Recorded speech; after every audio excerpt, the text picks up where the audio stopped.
मन मंदिरा गजर भक्तीचा. लक्ष देऊन ऐका. आधी तुम्हाला सांगितलं मार्मिक विनोद आहे. काही माणसं अशी आहेत की त्यांच्यापेक्षा दगड बरे. कोणापेक्षा? एक माणूस डॉक्टरकडे गेला. तो म्हणला साहेब मी काय बोलतो काय नाही हे माझी आठवणीत राहत नाही.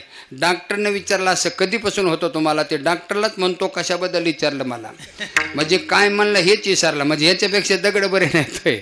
अहो असंच एक गिराईक डॉक्टरकडे गेला. तो म्हणला डॉक्टर साहेब. ते म्हणले का हो? तो म्हणला साहेब मला कोणी काहीही सांगितलं की मी पटकन विसरतो, काय करायला पाहिजे? डॉक्टर म्हणला आधी बिल द्या मग सांगतो, कारण विसरलं तर काय करावं. नाही ना आधी बिल दे म्हणलं मग सांगतो काय ते. अहो काही माणसं असे जे एक माणूस जडबुद्धी त्याचं काम आठवणीत राहत नव्हतं, पण सकाळी एक काम आठवणीत राहिलं आलं की संध्याकाळी वेळेवर करायचं. पण आठवण राहत नव्हती म्हणून त्यानं काय केलं असं दोरा बांधला बोटाला खून म्हणून अंगठीसारखा गुंडाळा, काम आठवणीत राहावं म्हणून. मग दिवसभर काम केलं, संध्याकाळी घरी गेलं आणि जेवण केलं आणि काम आठवणीत राहावं म्हणून दोरा बांधला. पण कोणत्या कामासाठी बांधलं हे ध्यानात आहे ना. दोरा बांधला पण नेमकं कोणतं काम करायचं होतं आठवणीनं. मग रात्रीचे 10 वाजले 12 वाजले 2 वाजले पहाटे 4 वाजेपर्यंत जागाच होता दोऱ्याकडे बघत. आणि पहाटे त्याच्या लक्षात आलं हे ह्याच्यासाठी बांधलं होतं, आज लवकर झोपायचं होतं आणि पाठपस्तोर जागा राहिला. आता काय असल्या जडबुद्धीच्या माणसाला काय. अहो काय आता आम्ही महाराष्ट्रभर फिरतो, काय काय माणसं किती सोपं असं लय जड. एक बाई दवाखान्यात गेली, 110 किलो वजन होतं. ती म्हणते डॉक्टर साहेब वजन लयच वाढले मग काहीतरी सांगा बरं. डॉक्टर म्हणला बसा देतो औषध. डॉक्टरनं सहज विचारलं बाई तुमचा आहार किती आहे, एका टायमाला किती जेवता? काय नाही म्हणले साहेब 20 चपात्या खाते, 10 प्लेट भात खाते आणि 6 प्लेट भाजी खाते. डॉक्टर म्हणले मावशी एक औषध सांगतो. सांगा की म्हणले त्याच्यासाठीच आले. काय करा म्हणले मावशी 20 चपात्या खाण्यापेक्षा 10 खा, 10 प्लेट भात खाण्यापेक्षा 5 खा आणि 6 प्लेट भाजी खाण्यापेक्षा 3च खा. आता हे तुमच्यासाठी औषधच आहे. ती म्हणते हे जेवण केल्यावर घेऊ का जेवायच्या आधी? डॉक्टर म्हणले पाया पडू का आता? एवढं सांगून जर कळ आता किती अडाणी किती जडबुद्धीचे माणसं सांगू तुम्हाला. अहो रेल्वेमध्ये एका माणसाला वरच्या सीटावर जागा मिळाली होती, वरी सीट असते ना रेल्वे. आणि नेमकं काय झालं प्रवास चालू झाला आणि त्याला संडास लागली. मग आता खाली उतरायचं आणि चढायचं, उतरायचं हातपाय गळून गेले. प्रवासात आल्यावर अशी सुटकेस खाली ठेवली आणि पटकन खाली बसलं. त्याची पत्नी म्हणते काय झालं काय झालं काय गं? नेमकं मला वरच्या सीटावर जागा मिळाली आणि प्रवास चालू झाला आणि संडास लागली. मग खाली उतरायचं आणि चढायचं हातपाय गळून जातात संडासनं, लई थकवा आला. बायको म्हणते अजूनही माणुसकी शिल्लक आहे समाजात. तुम्हाला चढाई उतरायला त्रास होत होता ना, मग खालच्या सीटावरला सांगायचं मामा तुम्ही इथं बसा मला इथं बसू द्या म्हणजे जायला सोपं राहील. तेवढं कळत नव्हतं का म्हणला मला. पण खालच्या सीटावर कोणीच नव्हतं कुणाला म्हणून बस म्हणून म्हणलं. आता काय बोल असल्या माणसाला असले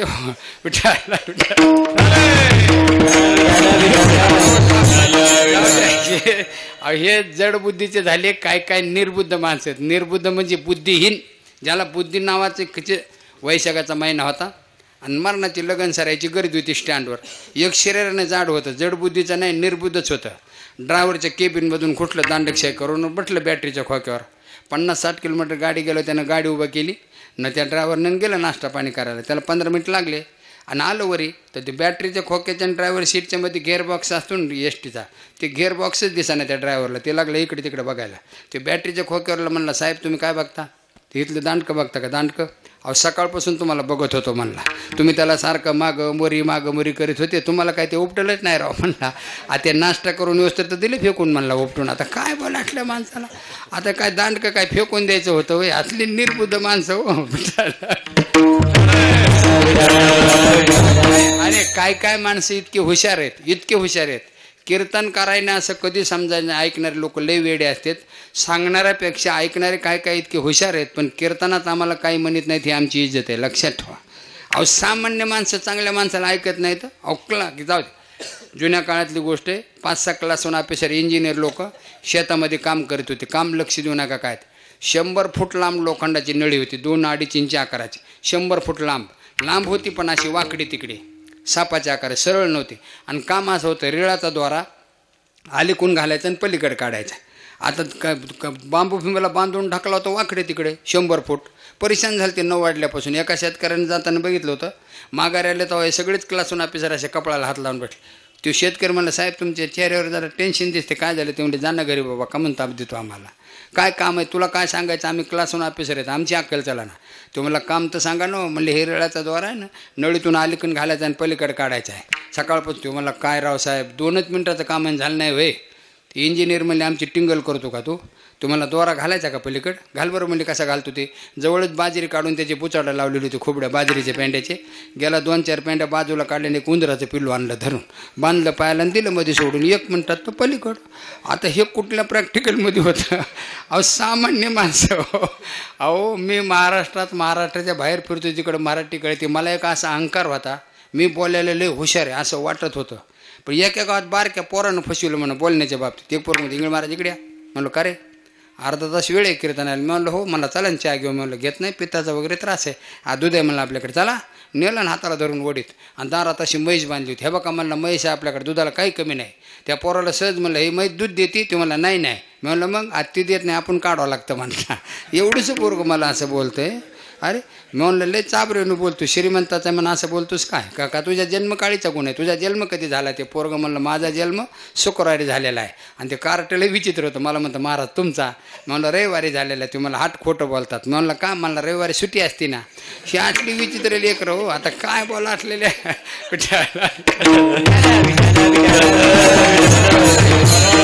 सामान्य माणसं ऐकत नाहीत म्हणून आता काय सांगा तुम्हाला महाराज म्हणतात ना बाबा बदल करायचा तर बुद्धीचा बदल करा बुद्धीचा पालट धरा.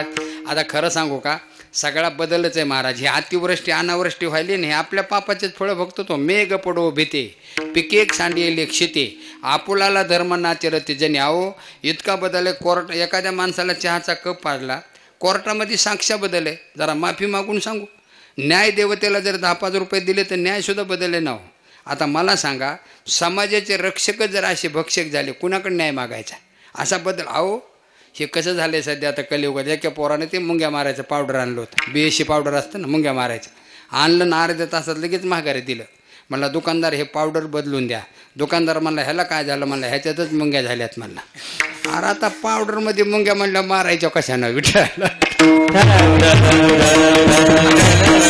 समाजाचे रक्षक जर तुम्हाला सांगू मायबाप केस कापले होते वेश्याचा बदल सांगायलो पोराचा ड्रेस होता हो मी म्हणलं असू द्या मुलगी कासत नाही तिच्या आईकडे द्या की नोंद आता घेणाऱ्यानं सांगितलं मीच आई आहे कारण तिने पॅन्ट बुशर्ट घातलं होता ते मलाच अशी लाज वाटली काही घेणं नाही देणं नाही अहो सगळा एक माणूस कपडाला हातावर बसला नाराज आमचे दादा पटेल तिथून झाले म्हणजे का तुमच्या चेहऱ्यावर नाराजवरती माझ्या मित्राला 2 लाख रुपये दिलेले आहेत मला उष्णे म्हणले कशाला म्हणले चेहऱ्यावर प्लास्टिक सर्जरी करायला म्हणले मग काय झालं आता ओळखू आहे ना म्हणले कटलं तोंड बसवलं हे तोंडच बदलून टाकलं जवळून गेलं तर कुणाला पैसे मागावं सगळा बदलत ना हो पण पाहिजे तो बदल नाही ना महाराज म्हणतात बदल करायचा तर बुद्धीचा करा बुद्धी 3 प्रकारची सतोगुणी रजोगुणी आणि तमोगुणी तमोगुणी बुद्धीच्या माणसाला पाप पुण्य कळत नाही रजोगुणी बुद्धीच्या माणसाला कळतं पण वळत नाही आणि सतोगुणी बुद्धीच्या माणसाचं कामच ते बुद्धीचे वैभवान्य नाही तुझे एका केशवराजे सकळ सिद्धी आणि अशा बुद्धीचे माणसं समाजात कमी आहेत हरी बुद्धी जपेतो नर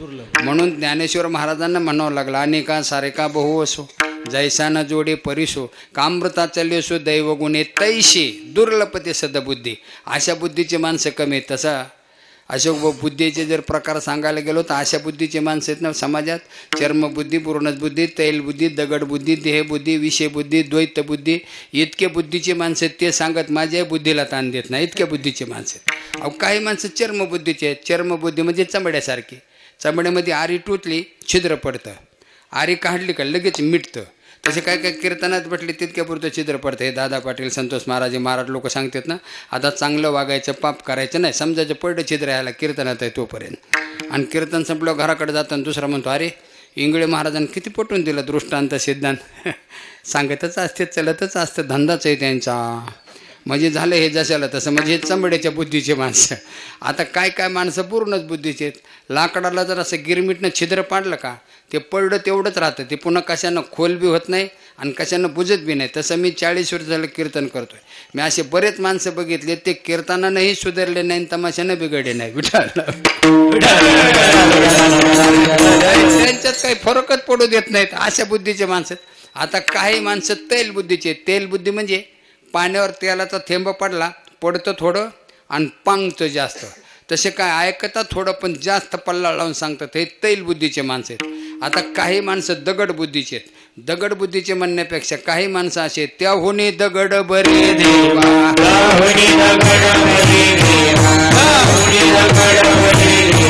तुका म्हणे ऐशी बुद्धी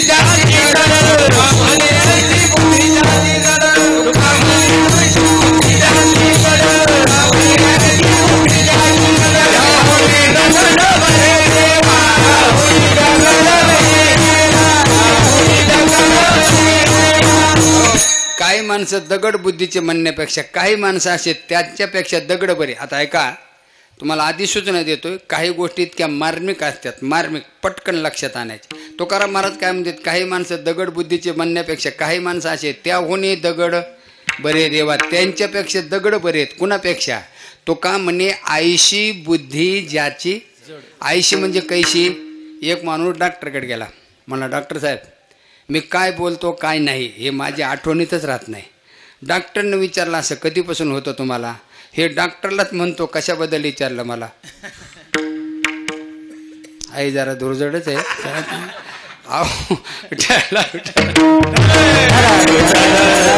लक्ष देऊन ऐका, आधी तुम्हाला सांगितलं मार्मिक विनोद आहे. काही माणसं असे आहेत की त्यांच्यापेक्षा दगड बरे. कोणापेक्षा?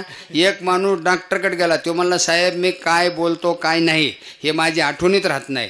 डॉक्टरने विचारलं असं कधीपासून होतं तुम्हाला? ते डॉक्टरलाच म्हणतो कशाबद्दल विचारलं मला. म्हणजे काय म्हणलं हेच विचारलं, म्हणजे ह्याच्यापेक्षा दगड बरे नाही. अहो असंच एक गिराईक डॉक्टरकडे गेला, ते म्हणला डॉक्टर साहेब, ते म्हणले का हो? तो म्हणला साहेब मला कोणी काहीही सांगितलं की पटकन विसरतो, काय करायला पाहिजे? डॉक्टर म्हणला आधी बिल द्या मग सांगतो, कारण विसरलं तर काय करावं. नाही आधी बिल दे म्हणला मग सांगतो काय ते. अहो काही माणसं असे जे एक माणूस जडबुद्धी, त्याचे काम आठवणीत राहत नव्हतं, पण सकाळी एक काम आठवणीत राहिलं, आलं की संध्याकाळी वेळेवर करायचं. पण आठवण राहत नव्हती म्हणून त्यानं काय केलं, असा दोरा बांधला बोटाला खून म्हणून, अंगठीसारखा गुंडाळा, काम आठवणीत राहावं म्हणून.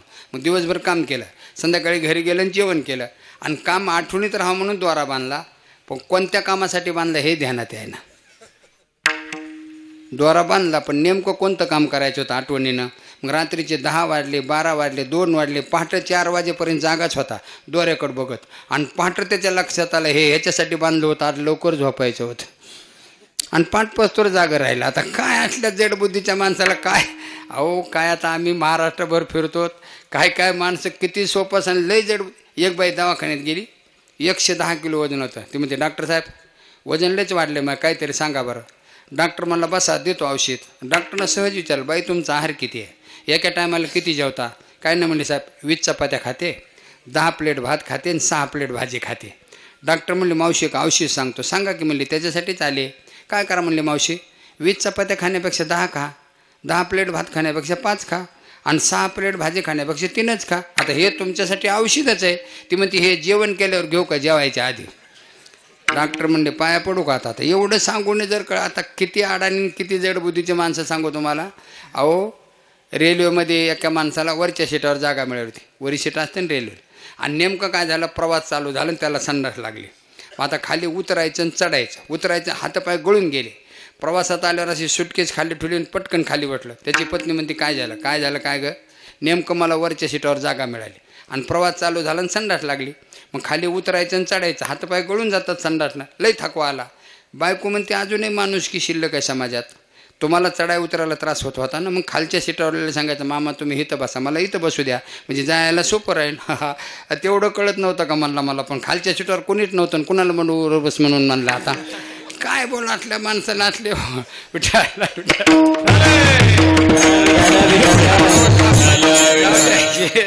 हे जडबुद्धीचे झाले. काय काय निर्बुद्ध माणसं आहेत. निर्बुद्ध म्हणजे बुद्धिहीन, ज्याला बुद्धी नावाचे कचे. वैशाखाचा महिना होता आणि मरणाची लगन सरायची गर्दी होती स्टँडवर. एक शरीराने जाड होतं, जडबुद्धीचं नाही निर्बुद्धच होतं.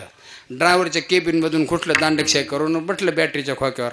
50-60 किलोमीटर गाडी गेलो, त्यानं गाडी उभं केली न त्या ड्रायव्हरनं गेलं नाश्ता पाणी करायला. त्याला 15 मिनिट लागले आणि आलं वरी. तर ते बॅटरीच्या खोक्याच्या आणि ड्रायव्हर सीटच्या मध्ये गेअरबॉक्स असतो ना एस टीचा, ते गेअरबॉक्सच दिसा ना त्या ड्रायव्हरला. ते लागलं इकडे तिकडे बघायला.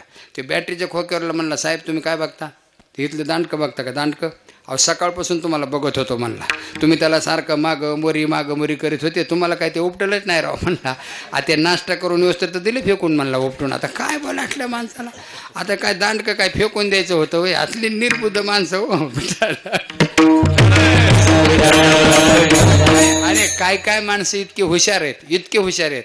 कीर्तन करायला असं कधी समजायचं. ऐकणारे लोक लय वेडे असतात, सांगणाऱ्यापेक्षा ऐकणारे काय काय इतके हुशार आहेत. पण कीर्तनात आम्हाला काही म्हणत नाहीत, ही आमची इज्जत आहे, लक्षात ठेवा. अहो सामान्य माणसं चांगल्या माणसाला ऐकत नाहीत. अवकला की जाऊ दे. जुन्या काळातली गोष्ट आहे. 5-6 क्लासहून ऑफिसर इंजिनियर लोक शेतामध्ये काम करत होते. काम लक्ष देऊ नका काय. 100 फूट लांब लोखंडाची नळी होती, 2-2.5 इंच आकाराची, 100 फूट लांब. लांब होती पण अशी वाकडी तिकडे सापाच्या आकारे सरळ नव्हती. आणि काम असं होतं, रिळाचा द्वारा अलीकून घालायचा आणि पलीकडे काढायचा. आता बांबू फिंबाला बांधून ढकला होता वाकडे तिकडे 100 फूट. परेशान झाले ते 9 वाजल्यापासून. एका शेतकऱ्याने जाताना बघितलं होतं, माघारी आले तेव्हा हे सगळेच क्लासून ऑफिसर असे कपडाला हात लावून बसले. तो शेतकरी म्हणला, साहेब तुमच्या चेहऱ्यावर जरा टेन्शन दिसते, काय झालं? ते म्हणजे जाणं घरी बाबा, का म्हणून ताप देतो आम्हाला, काय काम आहे तुला, काय सांगायचं, आम्ही क्लासून ऑफिसर आहेत, आमची अक्कल चला ना. तो मला काम तर सांगा ना. म्हणले हे रेळाचा द्वारा आहे ना, नळीतून अलीकडून घालायचं आणि पलीकडे काढायचं आहे. सकाळपासून तो मला काय राव साहेब 2च मिनिटाचं काम झालं नाही होय. इंजिनियर म्हणले आमची टिंगल करतो का तू, तुम्हाला दोरा घालायचा का पलीकडे, घाल बरं. म्हणजे कसा घालतो ते, जवळच बाजरी काढून त्याची पुचाडा लावलेली होती खोबड्या बाजरीचे पेंड्याचे. गेला 2-4 पेंड्या बाजूला काढल्याने एक उंदराचं पिल्लू आणलं धरून, बांधलं पायाला आणि दिलं मध्ये सोडून. 1 मिनिटात तो पलीकडं. आता हे कुठल्या प्रॅक्टिकलमध्ये होतं? अहो सामान्य माणसं हो. अहो मी महाराष्ट्राच्या बाहेर फिरतो, तिकडं मराठी कळते. मला एक असा अहंकार होता, मी बोलायला लय हुशार आहे असं वाटत होतं. पण एका गावात बारक्या पोरानं फसवलं म्हणून बोलण्याच्या बाबतीत. एक पोर मध्ये इंगळ महाराज इकडे या म्हणलो, का रे अर्धा तास वेळ आहे कीर्तनाला. मी म्हणलं हो, मला चला ना चहा घेऊन. म्हणलं घेत नाही, पित्ताचा वगैरे त्रास आहे, दूध आहे म्हणलं आपल्याकडे, चला. नेलं ना हाताला धरून ओढीत आणि दारात अशी म्हैस बांधली होती. हे बघा म्हणलं म्हैस आहे आपल्याकडे, दुधाला काही कमी नाही. त्या पोराला सहज म्हणलं हे म्हैस दूध देते, ते म्हणलं नाही. मी म्हणलं मग आत्ती देत नाही, आपण काढावं लागतं म्हणलं. एवढंच पोरगं मला असं बोलतंय. अरे मी म्हणलं लय चाबरेनं बोलतो, श्रीमंताचा म्हणून असं बोलतोस काय? का तुझ्या जन्मकाळीचा गुण आहे, तुझा जन्म कधी झाला? ते पोरगं म्हणलं माझा जन्म शुक्रवारी झालेला आहे. आणि ते कार्टला विचित्र होतं. मला म्हणतं महाराज तुमचा? म्हणलं रविवारी झालेला आहे. ते मला हात खोटं बोलतात. म्हणलं का? म्हणलं रविवारी सुट्टी असते ना. ही असली विचित्र लेकर हो, आता काय बोला असलेल्या.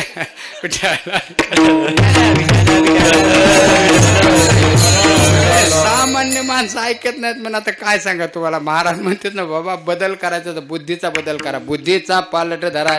आता खरं सांगू का, सगळा बदलच आहे महाराज. ही अतिवृष्टी अनावृष्टी व्हायली नाही, आपल्या पापाचेच फळं भोगतो तो. मेघ पडो भीते पिकेक सांडिले क्षिते आपुलाला धर्म नाचरते जनी. अहो इतका बदल आहे. कोर्ट एखाद्या माणसाला चहाचा कप पाडला, कोर्टामध्ये साक्ष्या बदल आहे. जरा माफी मागून सांगू, न्याय देवतेला जर 10-5 रुपये दिले तर न्यायसुद्धा बदलले ना हो. आता मला सांगा, समाजाचे रक्षकच जर असे भक्षक झाले, कुणाकडे न्याय मागायचा? असा बदल. अहो हे कसं झालं आहे सध्या आता कलियुगात. एका पोराने ते मुंग्या मारायचं पावडर आणलं होतं, BSC पावडर असतं ना मुंग्या मारायचं, आणलं ना अर्ध्या तासात लगेच माघारी दिलं. म्हणला दुकानदार हे पावडर बदलून द्या. दुकानदार म्हणला ह्याला काय झालं? म्हणला ह्याच्यातच मुंग्या झाल्यात. म्हणला अरे आता पावडरमध्ये मुंग्या म्हणल्या मारायच्या कशानं विठ्ठल? समाजाचे रक्षक जर तुम्हाला सांगू, मायबाप म्हणतो आमचे महाराज सांगतात, तुम्ही जर कोणाची खोटी साक्षा खोटा न्याय दिला त्याचा परिणाम सांगतो. लोभावरी ठेवणी हेत करीते असत्य न्याय नीत त्याच्या पूर्वजा पतन आणि नरकी किडे होती जाण. याचा बगळा बगळी प्रवास करत होते. अवकाळी पाऊस सुरू झाला. एका झाडावर थांबले बगळा बगळी आणि कावळ्यानं खोपा केला होता. बगळा म्हणला, कावळे दादा जरा घरात घे दोघाला, लयच बाहेर गारानं वारा आहेत. ते म्हणले एवढीशा लहान घरात दोघं कसे राहतील, तुझी बायको राहू दे, तू थांब बाहेर. त्याला वाटलं ठीक आहे, पत्नी सुरक्षित राहते ना. थांबले. सकाळ झाली उजळली. बायकोला म्हणलं चला आता. तो कावळा दारात आडवा उभा राहिला. कोण कुठला काय? माझी बायको म्हणला. बगळा म्हणला बरा झाला ताप, कावळा तर माझी बायको द्यायला तयार नाही. आणि ते गेलं कोर्टात. मला साहेब असं असं झाले. ते म्हणजे काळजी करू नको, निकाल तुझ्यासारखा देणार. कारण ती त्याची बायको होऊ शकत नाही. हो काळा आहे ते पांढरी, कलरमध्ये तरी कुठं साम्यता आहे.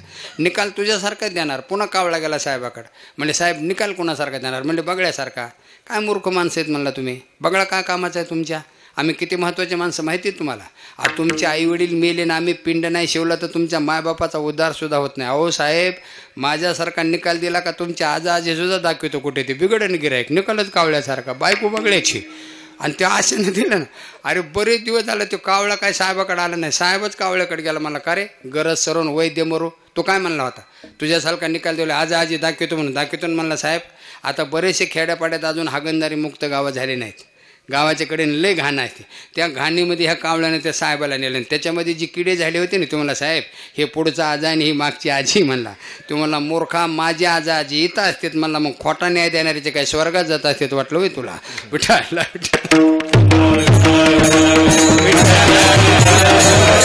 त्याच्या पूर्वजा पतन आणि नरकी किडे होती जाण. मग हा बदल मान्य नाही. महाराज म्हणतात बदल करायचा ना, बुद्धीचा पालट धरा रे काय. आता बदल करा बदल करा. आग्रह का करतात? कारण तसंच आहे. मागुता नाही मनुष्य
करतात महाराज, कारण हा नरदे पुन्हा मिळलच हे सांगता येत नाही. मागुता नाही मनुष्य हो आता मागुता येईल फेरा, हेतो न घडे या नगरा, म्हणे तुक्या बंधू भावधारा, ओळखे नाहीतरी झाला गोरागा, मागुता हाची जन्म पावशी, भोगिले सुख दुःख जाणशी, हेतो न घडे रे सायाशी, कार्य अंध होशी, बहुता दिसा फेरा नाला या, बहुत जन्मला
जन्मांती जन्मला शेणारा, देव तो सोयरा करियाता बापा सोयतात.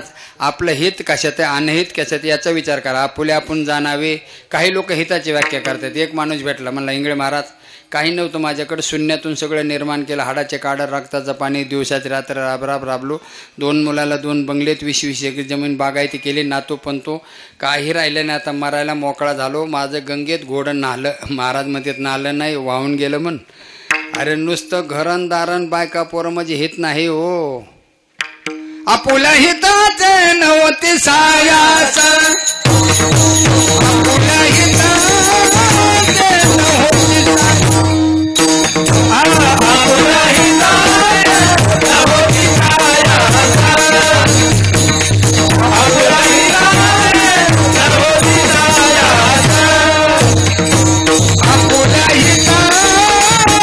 नव्हते सायाचा, आपुल्या हिताचे नव्हते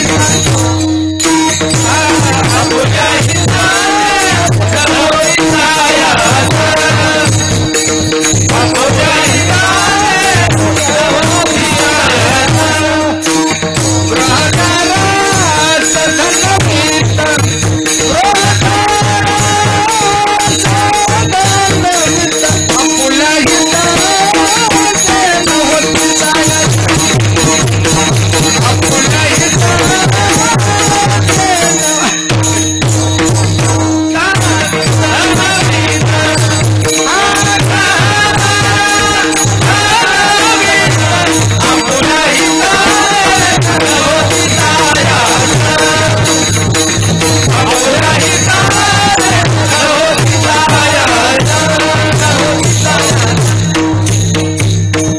हितासाठी काहीतरी करा. घरदार बायका पोर हे आपुल्या हित आपल्या पुढं उपयोगाला येणार नाही हो. मग तेथे नचले काही ऐका, सत्ता संपदा राहील ठाईचे ठाई, पुढे संचित जाईल ग्वाही, तुका म्हणे तै यमाज्ञा, धन मिळविले कोटी, संगे नयरे लंगोटी, तुका म्हणे द्रव्य मिळविले मागे, हे तो कोणा संगे गेले नाही, तुका म्हणे ज्याची संपदा. हे बायका पोरं हे आपल्या हिताला आडी येणार आहे तो पुढं उपयोग जाऊ द्या. उदाहरण सांगतो, एक माणूस आजारी पडला लहाने महाराज, त्याला 2-3 मित्र भेटायला आहे. एक मित्र म्हणलं काळजी करू नको, इथं नाही जमलं तर बाहेर देशात जाऊन औषध डॉक्टरांना वाचवण्याचा प्रयत्न करेल, धीर सोडायचा नाही. यानं दुसऱ्या मित्राला विचारलं तू काय करणार? तू मला डॉक्टरची औषधाची जिम्मेदारी याने घेतलेलीच आहे, तेवढं करूनही प्रारब्ध कोणाला चुकलं नाही. बरोबर आहे. आम्ही 10 दिवस तू जर गेलाच आम्ही 10 दिवस 10वा 13वा सगळं व्यवस्थित पार पाडू. तिसऱ्या वेळी तर तू काय करणार? तू मला दोन्ही कामं ह्याने घेतलेत, फक्त मी एकच करू शकतो, तू मेल्यानंतर पुढचा जन्म घेईपर्यंत मी तुझ्या बरोबर येण्याचं काम करेल. मित्र लक्षात आले नसतील. पहिला मित्र पैसा, वाटेल तेवढे प्रयत्न करून वाचवण्याचा प्रयत्न कर. दुसरा मित्र ही भावकी, पिंडदान करणारे, सुतक पाळणारे. तिसरा संघ येणारा मित्र केलेलं पाप किंवा पुण्य. विठ्ठल विठ्ठल आपल्या बरोबर पुढं उपयोगाला काय हे सगळं इथंच आहे हो. बायका पोरं हे सगळा मतलबाचा बाजार आहे. जोवरे चळण गा तोरी म्हणती माझा, मानेतील अन्न थोर दे सुखाच्या काजा, इंद्रिय मावळले आला बागुला जा, कायसा विपरीत झाला तोचे देर, ज्याची तुझं गुंती ते तुझं मोकली ती, मायबाप बंधू तोवरी सोयरी, इंद्रिय जोवरी वाहताते. हे सगळं मतलबाचा बाजार आहे महाराज. कोणाचं कोण काय लोक इंगळे महाराज तुमचं घरच्याचं बिघडलेलं दिसते तेव्हा असं बोलतात तुम्ही. आता बिघाडेलं तुमचं सुद्धा पण कळत नाही, त्याला मी काय करू? नाही अनुभव घ्यायचा ना. कसं आहे महाराज, सब पैसे के भाई दिल का साथ, कुणाचंच कुणावर प्रेम नाही. एक मित्राला भेटला, म्हणला सोमवारी औरंगाबादला कोर्टात. म्हणलं का? एका मुलीचं माझं रजिस्टर मॅरेज होणार आहे, आम्ही आईवडिलाच्या विरोधात जाऊन लग्न करणार, आम्ही एकामेकाशिवाय जगू शकत नाहीत. तो म्हणला सोमवारी नाही वेळ, मंगळवारी येतो म्हणला घरी. हे गेलं मंगळवारी घरी. काल किती वाजता झाला कार्यक्रम? म्हणलं कोणता? ते लग्नाचा. नाही जमलं मला, ते कालच बिघडलं म्हणला. आणि कसं काय बिघडलं? लई प्रेम होतं त्या मुलीचं माझ्यावर, माझं तिच्यावर प्रेम होतं. पण तिनं कोर्टात गेलं, मला विचारलं बँकेत तुमच्यापाशी किती पैसे आहेत? तिला सांगितलं मी रुपयासुद्धा नाही बा. तसं म्हणलं की तिथूनच आली राव म्हणलं माघारी. तो मित्र म्हणला कुठं गेलं प्रेम? माझं असंच झालं. एका मुलीचं माझं रजिस्टर मॅरेज करायचं ठरवलं, तिनं मला कोर्टात गेलो हेच विचारलं बँकेत तुमच्यापाशी किती पैसे आहेत? मी तिला सांगितलं रुपयासुद्धा नाही, पण आमची चुलतेच नाही, ह्यांच्या नावानं 25 लाख रुपये आहेत आणि ते आपल्यालाच होणार आहेत. तो म्हणलं मी तसं म्हणलं का तिनं चुलते संगत लग्न लावलं. मी आलो म्हणला माघारी तिथूनच. आता मला सांगा, प्रेम तुमच्यावर काही नाही हो. सगळा मतलबात ज्याची काळजी. अहो ते सकाळी शहराला पोहायला जातात, त्याला इंग्रजीमध्ये काय म्हणते? स्विमिंग. हां ऐका दादा पाटील, एका माणसानं बायकून पोरगं संग नेलं आणि 100 फूट लांब ठुलं आणि 10 पावलं पुढं जाऊन काळजी करायचं आणि मागं बघायचं आणि बायकोला म्हणायचं हे पुढे येऊ नका बरं का. बायको म्हणते कळते आम्हाला, जातो मी तुमचं. हे 10 पावलं पुढं जाऊन काळजीनं पुन्हा मागं बघायचं, पुढे येऊ नका. बायको म्हणते कळतंय किंवा गेलं उडी टाकलेली लागलं ना पोहायला, तेवढं ते पोरगं म्हणतं आई मी जाऊ का? जाऊ. आई म्हणते नको बाबा, अहो पाणी लय खोल आहे. आणि तो म्हणला पप्पा कसे पोहतात? म्हणले त्यांचा विमा काढायला आहे. आता हे विम्यावर टपलेले गिराईक काय काळजी करतात? तिला वाटतं माहिती मरू दे मेलं तर. विचारला खरं सांगा, हे आता विम्यावर प्रेम आहे का पप्पावर? अहो काही नाही हो. तुम्हाला सांगू, हे आपल्या शेतकऱ्यापेक्षा नोकरदार लोकांना लवकर कळतं बघा. 1 ते 10 तारखेबद्दल त्याची बायको इतकं पुढं करते, हे करू का ते करू का, कारण पगार घेऊन आलेला असतं. 10 तारखेबद्दल उधाऱ्या देऊन मोकळं झालेलं असतं. 11 तारखेला ह्यानं सांगितलं चहा कर की ग, जरा दमधारा की मूडशी व्हायली का तुम्हाला? 2च हात आहे जरा, म्हणजे कारण हे उधाऱ्या देऊन मोकळं झालेलं असतं. 11 आणि 20चं अंतर, आणि 20च्या पुढं 20 तारखेच्या पुढं चहा केला कशाचा करू? बसल्या ऑर्डर सोरायला काय होतं? चहा आहे का? साखर आहे घरात? पत्ती आहे? कुणाच्या घरी जाऊ? 17 जागेवर गेलो लोक बोलतात. 20 आणि 30च्या मधलं अंतर एका माणसाने बघितलं आणि 1 तारखेला पगार घेऊन गेला घरी, खुर्चीवर बसला. बायको तुकून पळतच आली पाण्याचा तांब्या घेऊन. घ्या. कधी आलात? म्हणला आत्ताच. चहा करू का? म्हणला नको. कॉफी करू का? नको ग. पोहे करू का? म्हणला नको ना.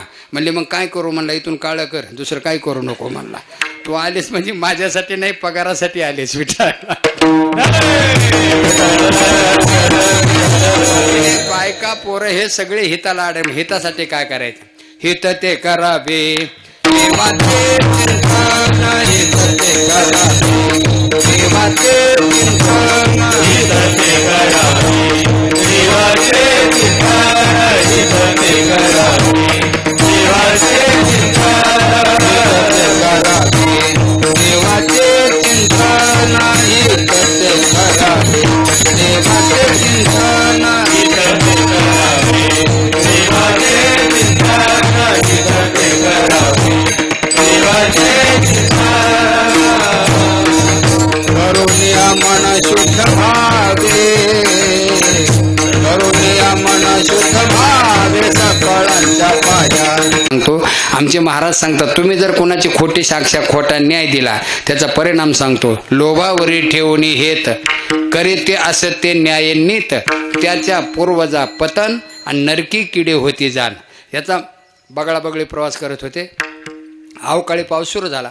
एका झाडावर थांबले बगळाबगळी आणि कावळ्यानं खोपा केला होता. बगळा म्हणला, कावळे दादा जरा घरात घे, दोघाला लयच बाहेर गारानं वारा आहेत. ते म्हणले, एवढीशा लहान घरात दोघं कसे राहतील, तुझी बायको राहू दे, तू थांब बाहेर. त्याला वाटलं ठीक आहे, पत्नी सुरक्षित राहते ना. थांबले. सकाळ झाली, उजळली. बायकोला म्हणलं चला आता.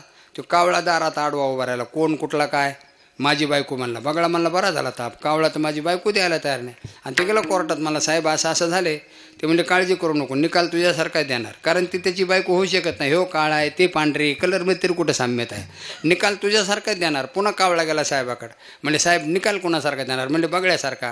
काय मूर्ख माणसं आहेत म्हणला तुम्ही. बगळा काय कामाचा आहे तुमच्या? आम्ही किती महत्त्वाचे माणसं माहिती आहे तुम्हाला.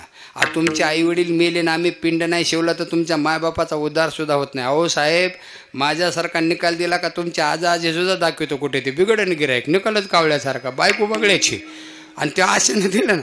अरे बरेच दिवस झाले तो कावळा काय साहेबाकडे आला नाही. साहेबच कावळ्याकडे गेला. मला का रे गरज सरून वैद्य मरू. तो काय म्हणला होता, तुझ्यासारखा निकाल दिला आजी दाखवतो म्हणून. दाखवतो म्हणला साहेब, आता बरेचसे खेड्यापाड्यात अजून हागणदारी मुक्त गावं झाले नाहीत. गावाच्याकडे लय घाण आहे. त्या घाणीमध्ये ह्या कावळ्याने त्या साहेबाला नेलं. त्याच्यामध्ये जी किडे झाले होते ना, तुम्हाला साहेब हे पुढचा आजा आणि ही मागची आजी म्हणला. तुम्हाला मूर्खा, माझी आजी इथं असतात म्हणला. मग खोटा न्याय देणाऱ्याचे काय स्वर्गात जात असतात वाटलं होय तुला. विठाला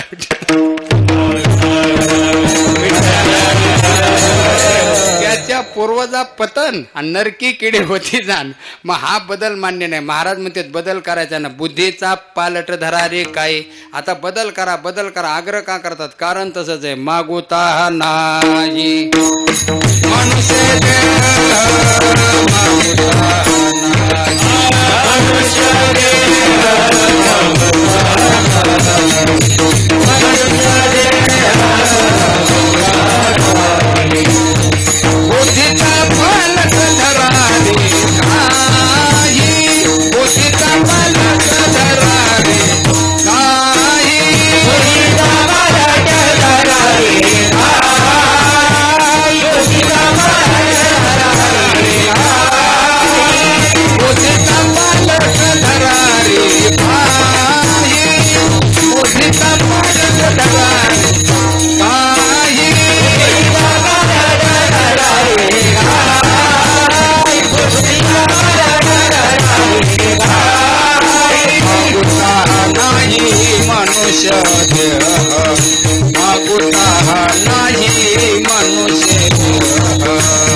करतात महाराज. कारण हा नरदे पुन्हा मिळलच हे सांगता येत नाही. मागुता नाही मनुष्य. हो आता मागुता येईल फेरा, हेतो न घडे या नगरा, म्हणे तुक्या बंधू भावधारा, ओळखे नाहीतरी झाला गोरागा, मागुता हाची जन्म पावशी, भोगिले सुख दुःख जाणशी, हेतो न घडे रे सायाशी, कार्यांध होशी, बहुता दिसा फेरा नाला या, बहुत जन्मला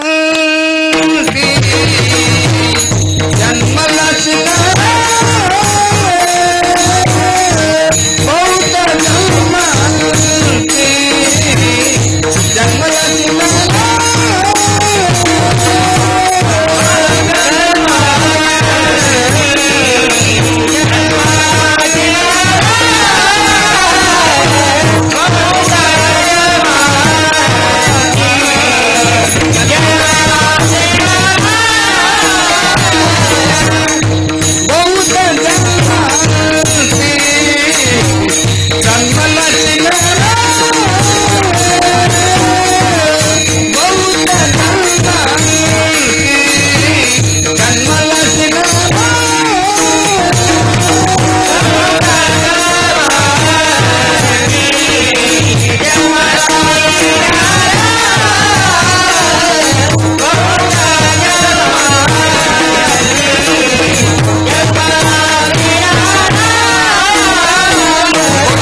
जन्मांती जन्मला शेणारा देव तो सोयरा करी आता बापा सोयताच. आपलं हित कशात आहे अनहित कशात याचा विचार करा. आपुले आपण जाणावे.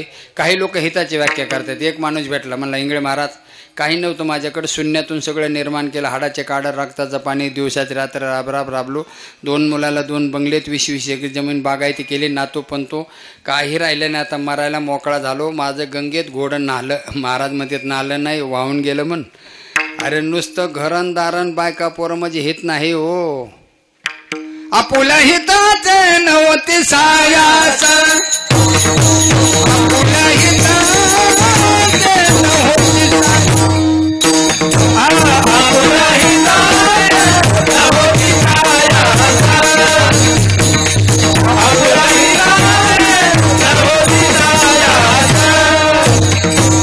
आपुला हिताचे नव्हती सायाचा आपुला हिताचे नव्हती सायाचा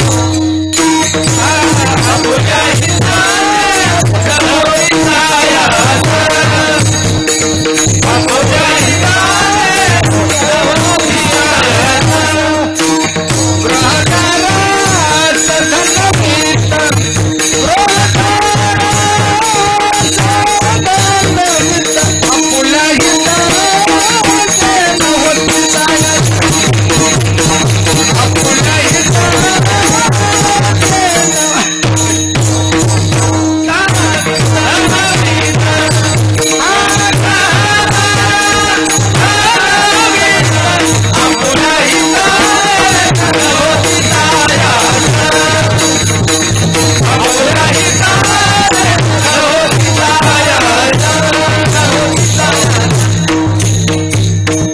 हितासाठी काहीतरी करा. घरदार बायका पोर हे आपुल्या हित आपल्या पुढं उपयोगाला येणार नाही हो. मग तेथे नचले काही ऐका. सत्ता संपदा राहील ठाईचे ठाई. पुढे संचित जाईल ग्वाही. तुका म्हणे तै यमाज्ञा धन मिळविले कोटी. संगे नयरे लंगोटी. तुका म्हणे द्रव्य मिळविले मागे. हे तो कोणा संगे गेले नाही. तुका म्हणे ज्याची संपदा. हे बायका पोरं हे आपल्या हिताला आडी येणार येतो. पुढं उपयोग जाऊ द्या.